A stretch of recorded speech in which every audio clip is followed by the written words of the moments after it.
Managing Oneself by Peter F. Drucker is a fundamental book about management. In my opinion, everyone should read this book considering every individual can use the book's principles. In this review, I'm going to look at two questions that is important to manage yourself.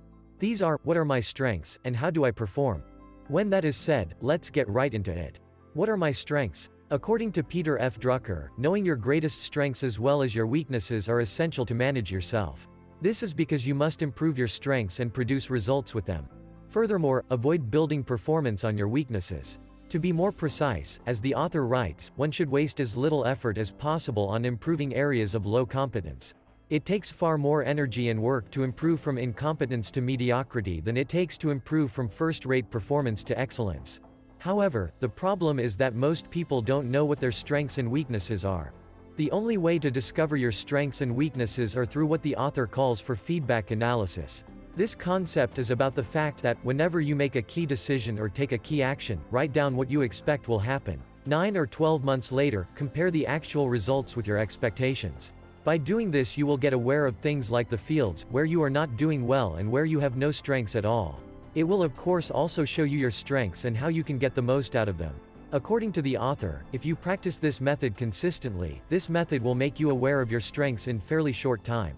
Anyway, the next question that I will look at is, how do I perform? You must know how you work and learn best to increase your performance and results. This can be done by firstly knowing the best way you receive information. Are you a reader or a listener?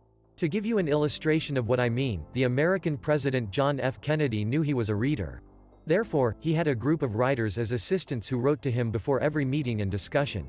In this way, he was much more prepared and aware of the content compared to if he has just been listening. Secondly, you also have to know how you learn, if you want to perform better. In school, we primarily only get to know two methods of learning, which are reading and listening.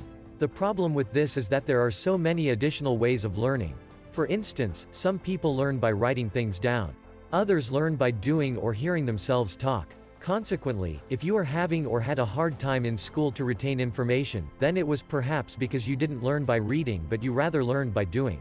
That said, you can't blame the school, considering it's up to yourself to know how you learn best, to use your preferable method later on in life. Regarding learning, there are many other questions that you can ask to gain clarity of how you perform. For instance, do you work well with people, or are you a loner? Do you perform well under stress, or do you need a structured environment? Find an answer to these kind of questions and stick to them if you want to produce extraordinary results in life. When that is said, thank you for watching this video. See you next time.